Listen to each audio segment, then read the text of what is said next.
Welcome learners. I am Dr. T. Gangaram, lecturer in statistics, SVA Government College, Srikalahasti. ఈ video లెక్చర్లో మనము ఈ general studies preparation ఎలా start చేయాలనేది చూద్దాము. మన అసిస్టెంట్ స్టాటిస్టికల్ ఆఫీసర్ పోస్ట్కి స్టాటిస్టిక్స్ సబ్జెక్టు గురించి 5 యూనిట్లు సిలబస్ కంప్లీట్ చేశాం కదా. ఈ యాస్పిరెంట్స్ నా దగ్గర ఉండే గ్రూప్లో ఉండే యాస్పిరెంట్స్ అడుగుతున్నారు.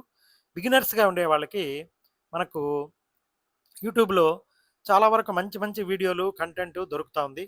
మీరు దాన్ని చూసి ప్రిపరేషన్ స్టార్ట్ చేయొచ్చు. ఇక్కడ జాగ్రత్తగా మనము ప్లాన్ చేసుకుంటే ఉండే స్టిపులేటెడ్ టైంలో మొత్తము బాగా ప్రిపేర్ అయ్యి మంచి మార్కులు సాధించేదానికి అవకాశం ఉంటుంది. ఇది ఎందుకు ఇంపార్టెంట్ అంటే ఇందులో మనకు 150 క్వశ్చన్లు వస్తున్నాయి. 150 క్వశ్చన్లు మనము మల్టిపుల్ సబ్జెక్ట్స్ ఉంటాయి, దీంట్లో కవర్ అవుతాయి. అవన్నీ కూడా ఇక్కడ డీటెయిల్గా చూద్దాము. స్కోరింగ్కి ర్యాంకింగ్ డిసైడింగ్ సెక్షన్గా ఈ జనరల్ స్టడీస్ ఉంటుంది. సబ్జెక్టు కామర్స్ కానీ ఎకనామిక్స్ కానీ స్టాటిస్టిక్స్ కానీ ఎవరైనా చదివేయగలుగుతారు. జనరల్ స్టడీస్లో స్కోరింగ్ వల్లనే వాళ్ళకి యాడ్ అవుతుంది, నెగిటివ్ మార్కింగ్ ఉంటుంది. కాబట్టి జాగ్రత్తగా చూడాలి. స్మార్ట్ ప్రిపరేషను మనము మగ్గింగ్ చేసుకుంటే కుదరదు. ఒక నిజ జీవితంలో ఒక సమర్థుడైన వ్యక్తి ఏ రకంగా వ్యవహరించాలి, ఏమేం తెలుసుకోవాలి, ఏదైనా విపత్కర పరిస్థితి వచ్చినప్పుడు రీజనింగ్ మెంటల్ ఎబిలిటీ యూజ్ చేసి వాటిలో నుంచి ఎలా బయటపడాలనేది ఇక్కడ మనము చూడొచ్చు. మనం ఒకసారి సిలబస్ చూసామంటే మీ ఇచ్చిన ప్రీవియస్ ఉండే జనరల్ స్టడీస్ సిలబస్లో హిస్టరీ ఆఫ్ ఇండియా ఉంటుంది, జియోగ్రఫీ ఆఫ్ ఇండియా ఉంటుంది, ఇండియన్ పాలిటీ, ఎకానమీ ఉంటుంది, కరెంట్ అఫైర్స్ ఉంటాయి, national AP current affairs, international affairs కూడా అడగచ్చు. సైన్స్ అండ్ టెక్నాలజీ మీద క్వశ్చన్స్ ఉంటాయి, ఎన్విరాన్మెంట్ అండ్ డిజాస్టర్ మేనేజ్మెంట్ మీద క్వశ్చన్స్ ఉంటాయి. స్థూలంగా ఇవి క్వశ్చన్స్. మనము మల్టిపుల్ డైరెక్షన్స్లో మనము ఒక పరిపూర్ణమైన ఒక అభ్యర్థిగా నిరూపించుకోవాల్సి ఉంటుందన్నమాట. రీజనింగు డేటా అనాలసిస్ వలన మనము మైండ్ కరెక్ట్గా షార్ప్గా ఉందా, మనం కరెక్ట్గా డెసిషన్స్ తీసుకోగలుగుతున్నామా అనేది ఈ రీజనింగ్ అండ్ డేటా అనాలసిస్ వలన తెలుస్తుంది. ఇక్కడ మనకు స్టాటిస్టిక్స్ కొద్దిగా బాగా చదువుకుంటే ఈ రీజనింగ్ అండ్ డేటా అనాలసిస్ సంబంధించిన మనము మంచి స్కోరింగ్ చేయొచ్చు. ఇప్పుడు కామన్ ఆస్పిరెంట్ కొత్తగా స్టార్ట్ చేసే వాళ్ళకు ఉండే ప్రాబ్లం ఏమంటే అసలు ఏం చదవాలి, ఎక్కడి నుంచి చదవాలి, ఇంత సిలబస్ ఉంది నేను పూర్తి చేయగలుగుతానా అని అనుమానం ఉంటుంది. చాలా సిలబస్ ఉంది, టూ మచ్ సిలబస్ ఉంది, ఇదంతా నేను కవర్ చేయగలుగుతానా, కన్ఫ్యూషన్ వచ్చేస్తుంది. ఏది ముందు చదవాలి, ఎక్కడి నుంచి నేను గుర్తుపెట్టుకోవాలి అని చెప్పేసి. ఎక్కడ ప్రాపర్ స్టార్టింగ్ పాయింట్, ఎక్కడి నుంచి స్టార్ట్ చేయాలి నేను. మనకు ఎకానమీ ఉంది, పాలిటీ ఉంది, అవి నాకు తెలియవే, నేను ఏదో సైన్స్ గ్రాడ్యుయేట్ని, నేను ఇంకేదో చదువుకుంటా ఉన్నాను అని చెప్పేసి. కానీ మీరు మర్చిపోయారు, ప్రతి ఒక్క స్టూడెంట్ కూడా 10వ తరగతి వరకు మనకు సోషల్ స్టడీస్ కానీ జనరల్ సైన్స్ కానీ మ్యాథమెటిక్స్ కానీ ఇవన్నీ చదివిన విద్యార్థే.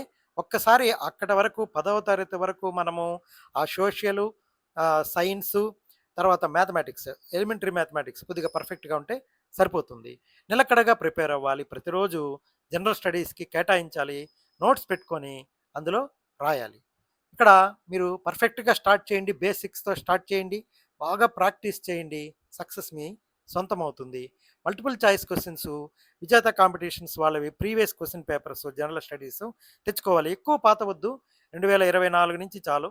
24, 25లో జరిగిన వివిధ రకాల జనరల్ స్టడీస్లో ఎటువంటి క్వశ్చన్స్ అడుగుతున్నారు అనేది మనం ప్రాక్టీస్ చేయాలి. రిపీటెడ్గా ఏ టాపిక్స్లో వాళ్ళు ఇస్తున్నారు అనేది ప్రాక్టీస్ చేయాలి. థియరీని నిజ జీవితంలో లింక్ చేసి నేర్చుకుంటేనే మనకు అవుతుంది.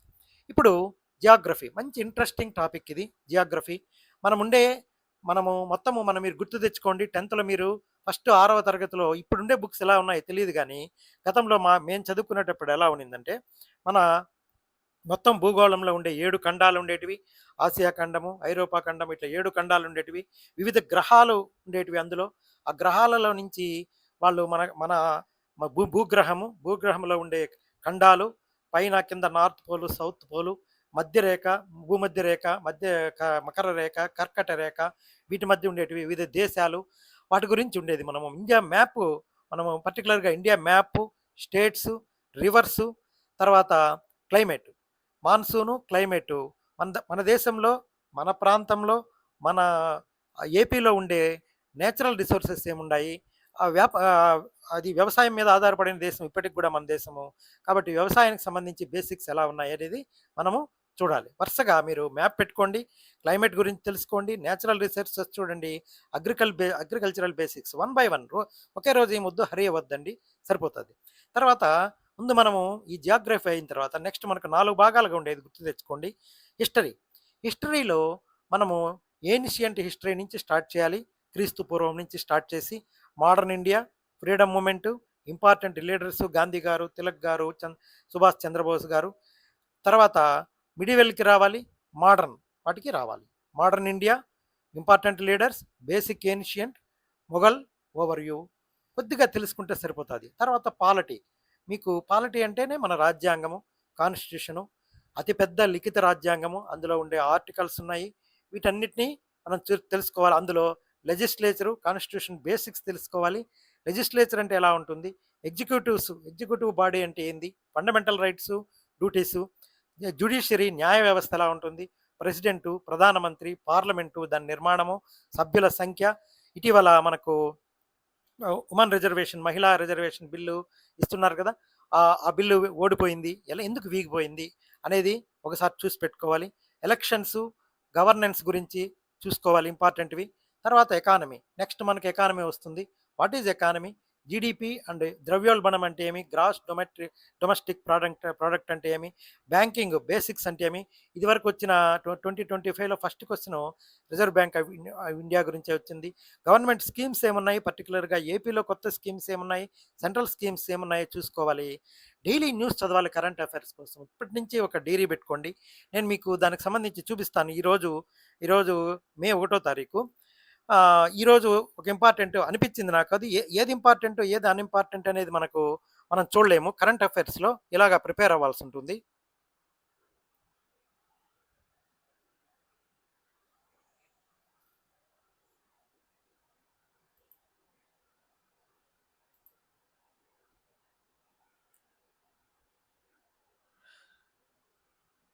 ఇక్కడ చూడండి. వ్యూహాత్మక చమురు నిల్వలలో భారత్ వెనుకంజ అని చెప్పి ఈనాడులో మనకు వార్త వచ్చింది. చూడండి, పశ్చిమాసియాలో యుద్ధం దెబ్బకు ప్రపంచంలోని అనేక దేశాలు చమురు సంక్షోభాన్ని ఎదుర్కొంటున్నాయి. మనం ఎక్కడున్నాం అంటే వ్యూహాత్మక చమురు నిల్వలు, ఎస్పిఆర్ అంటే ఏమి? గత 10 ఏళ్లుగా మనం ఎంతో పెంచుకున్నాము. ఇన్ఫ్రాస్ట్రక్చరు, హైవేస్ పెంచుకున్నాము, ఎలక్ట్రిసిటీ, సోలార్కి వెళ్ళాము, అంతా బాగా పెంచుకున్నాము. కానీ మనము 88% ఇక్కడ టోటల్ ఎంత డేటా ఉందో చూడండి. ఈ పాయింట్లన్నీ రాసి పెట్టుకోవచ్చు. 10 ఏళ్లుగా మన దగ్గర వ్యూహాత్మక చమురు నిల్వలు అనేటివి మనం పెరగలేదు. 88% మేర మనము ముడి చమురు అవసరాలకు విదేశాల మీదనే ఆధారపడుతున్నాం. కేవలం 12% మాత్రమే మన దేశంలో మనకు చమురు అనేది మనం మన రిసోర్స్‌గా ఉంది. ఇక్కడ ఎన్ని చూడండి, దశాబ్దంగా 3.9 కోట్ల బ్యారెల్ నిల్వ సామర్థ్యం ఉంటే ఇప్పుడు అంతే ఉంది. 10 ఏళ్ల క్రితం ఎంత ఉందో అంతే ఉంది. రోజువారీ నిల్వలు 2.5 కోట్ల బ్యారెళ్ల వరకు ఉండొచ్చు. నిల్వ సామర్థ్యాన్ని చైనా అనేది 140 వరకు అది పెంచుకునింది. అమెరికాలో 41 కోట్ల బ్యారెళ్ల వరకు ఈ ఎస్‌పిఆర్ అనేది పెంచుకునిందనమాట. జపాన్ చూడండి, మనకన్నా చాలా చిన్న దేశము. జపాన్ ఎంత ఉంది? దక్షిణ కొరియా ఉంది. ఏమిటి వ్యూహాత్మక నిల్వలు? మనం ఎక్కడున్నాము? ఆంధ్రప్రదేశ్‌లో ఎక్కడెక్కడుంది? చూడండి, మన ఆంధ్రప్రదేశ్‌లో ఉంది. వ్యూహాత్మక నిల్వల సామర్థ్యం ఉండే ఇది. అది ఎట్లా భూగర్భంలో వాటిని చమురుని నిల్వ పెట్టుకోవచ్చు. మంగళూరులో ఉంది. అలాగా పాడూరులో ఉంది. కాబట్టి ఇక్కడ ఈ పాయింట్స్ అనమాట. ఈరోజు వార్తల్లో నాకు ఇలాంటి పాయింట్లొచ్చాయి. ఎన్ని రోజులకు సరిపోతాయి మనకు నిల్వలనేటివి? ఊరికే రాసి పెట్టుకున్నారంటే సరిపోతది. తొలిసారి చర్చ ఎలా జరిగింది? 1996లో సూయిజ్ కాలువ సంక్షోభంలో, మళ్ళా 1973లో యోమ్ కిప్పర్ యుద్ధం తర్వాత దీనికో తుది రూపు వచ్చిందని చెప్పేసి ఇలా ఉంది. అమెరికా ప్రభుత్వం ఇచ్చింది. ఇది చాలా ఇంపార్టెంట్ కదా! దీన్ని మీరు రాసి పెట్టుకున్నారనుకోండి, ఇది మంచి కరెంట్ అఫైర్స్ అవుతది. మనకు ఎంఎంటీ టోటల్ కెపాసిటీ ఎంతుందనేది విశాఖపట్నంలో, మంగళూరులో ఎంతుంది, పాడూరులో ఎంతుంది మ్యాప్ ఇచ్చారు కదా! ఇదేమో ఇటువైపు తూర్పు వైపు ఉంది, ఇటువైపు దక్షిణ వైపు ఉంది. తూర్పు వైపు ఉంది, ఇక్కడ పశ్చిమ వైపు ఉండే నిల్వల సామర్థ్యము ఉన్నాయి. కాబట్టి ఇలాంటివి మీరు ఒక డైరీలో నే రాసి పెట్టుకోవాలనమాట.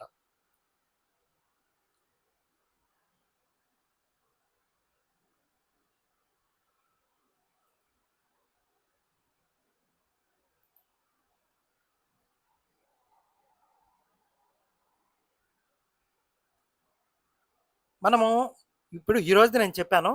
గత 6-8 సంవత్సరాల ముందు వరకు అంటే క్వెషన్ పేపరు ఎప్పుడైతే సెట్ అవుతుందో అప్పుడు ఉండే వార్తలు, అంతకుముందు జరిగినవి వాళ్ళకి ఫ్రెష్‌గా ఉండేటివి వాళ్ళు మన క్వశ్చన్ పేపర్లో అడిగేదానికి అవకాశం ఉంటుంది. మనకు అవార్డులు, అపాయింట్మెంట్లు ఏం జరిగాయి, మన ప్రతిష్టాత్మక సంస్థలకు సంబంధించిన అపాయింట్మెంట్లు ఏమున్నాయో నోట్ చేసి పెట్టుకోవాలి. Government schemes, AP state news చూడాలి. మనము learn, multiple choice questions revise చేసుకోవాలి, రిపీట్ చేయాలి. Subject concept 30 minutes subject concept చూడాలి. 10 మల్టిపుల్ చాయిస్ క్వశ్చన్స్ ప్రాక్టీస్ చేయాలి ప్రతిరోజు. 10 నిమిషాలు కరెంట్ అఫైర్స్ కోసం ప్రతిరోజు కేటాయించి ఆ రోజు ప్రముఖ వార్తాపత్రికల్లో వచ్చిన వార్తలు మనం రాసుకోవాలి. ఈ రివిజన్ చేసుకుంటే మనకు ఈజీగా ఉంటుంది. Do you study everything? Study what is repeatedly asked. ప్రతిదాన్ని మనం చదవాల్సిన అవసరం లేదు. ఏదైతే మనల్ని రిపీటెడ్గా అడుగుతున్నారో అవి మాత్రం చదివితే సరిపోతుంది. ఈ సందర్భంగా నేను మనకు 2025 క్వశ్చన్ పేపరు కొద్దిగా మనం కాన్సెప్ట్ వైజ్ రెడీ చేశాను, అది చూద్దాం.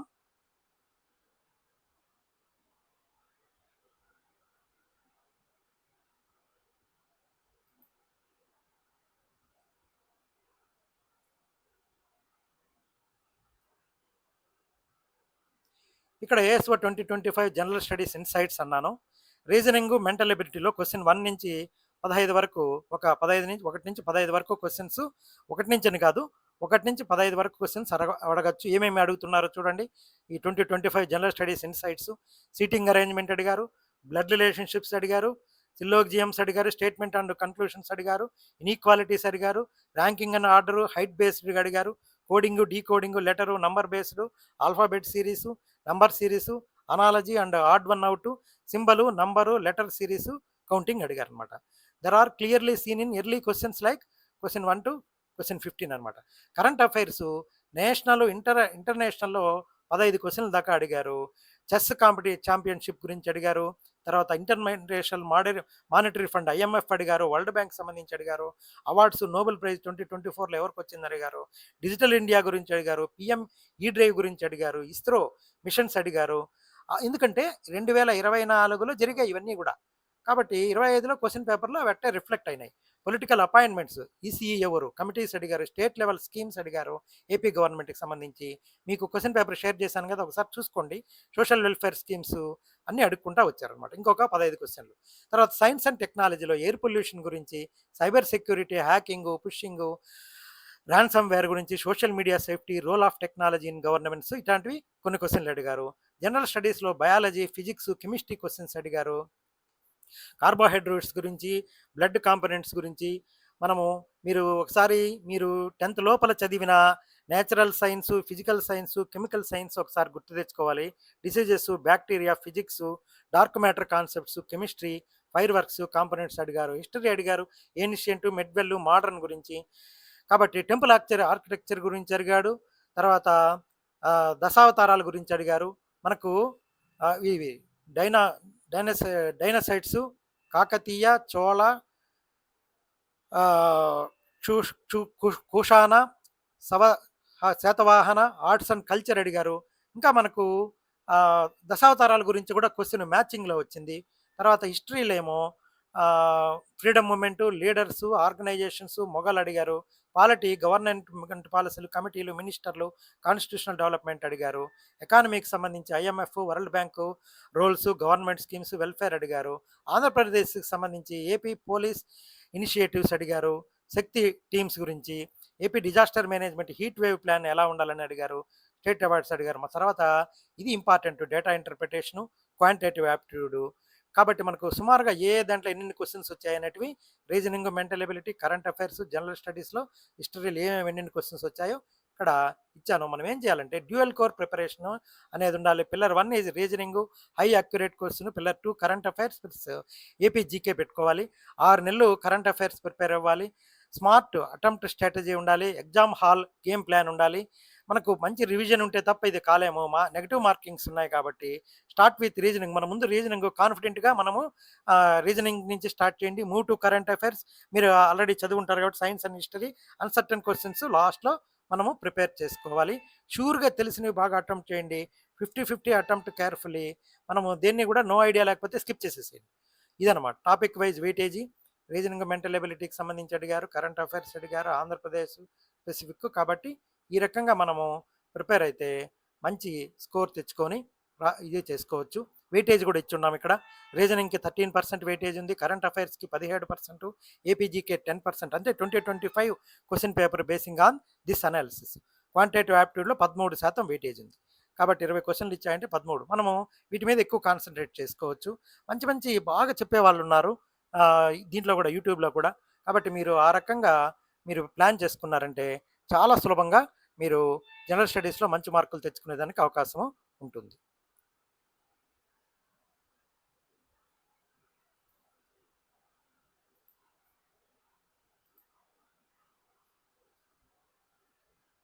ఈ ఉమెన్ రిజర్వేషన్ బిల్లు గురించి కూడా చెప్తున్నాను నేను. ఇది 2023లో పాస్ అయింది.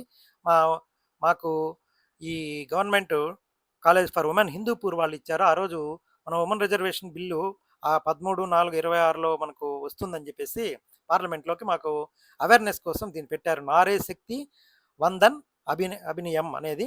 ఇక్కడ దానికి సంబంధించి ఎంత మంచి వివరాలు ఉన్నాయి చూడండి. మహిళలు, రాజకీయాలు, పురోగామి స్వరాలు, మనం ప్రపంచవ్యాప్తంగా వివిధ దేశాల్లో ఎలా ఉంది అని చెప్పేసి మహిళల భాగస్వామ్యం ప్రపంచవ్యాప్తంగా, ప్రపంచ సగటు 26% అయితే భారతదేశంలో కేవలం 14%. మనం మొత్తం 200 దేశాలు మన ప్రపంచంలో ఉన్నాయనుకుంటే 145వ స్థానంలో మనం ఉన్నాము. కాబట్టి మనము ఇది ఎంత ఇన్ఫర్మేషన్ ఇక్కడ చూడండి. 73, 74 రాజ్యాంగ సవరణ ద్వారా చట్టసభల్లో 33% మహిళా రిజర్వేషన్. ఇది కరెంట్ అఫైర్స్ కోసమని నేను మన గ్రూప్ విద్యార్థులకి ఇది షేర్ చేస్తూ ఉన్నాను.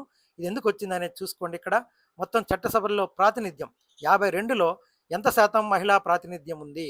అప్పట్లో చూడండి 22 మంది ఉన్నా కూడా 4.4% మనకు ప్రాతినిధ్యం ఉండేది, పోటీ చేసేవాళ్ళు. ఇప్పుడు ఎంతమంది పోటీ చేస్తున్నారు చూడండి. 79 మంది పోటీ చేసినా కూడా వాళ్ళలో గెలిచేది 14.4% మందే.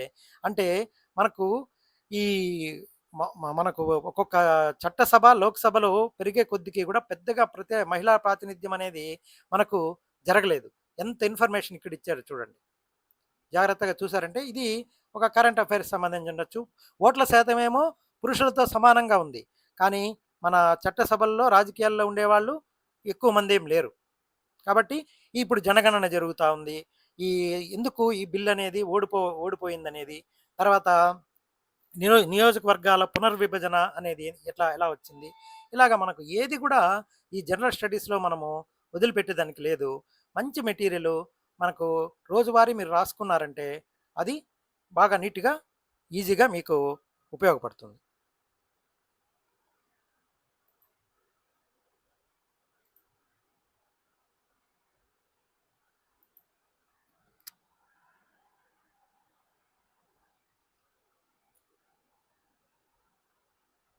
Do not study everything. Study what is repeatedly asked. Start simple. Be consistent. Practice regularly. Success is systematically planned. మనకు సక్సెస్కి షార్ట్ కట్లు ఏం లేవు. మీకు కొంత అదృష్టం కూడా కలిసి రావాలి. అప్పుడే మీరు ఏ ఎగ్జామ్ అయినా సక్సెస్ కాగలుగుతారు. I wish you all the best. Thank you.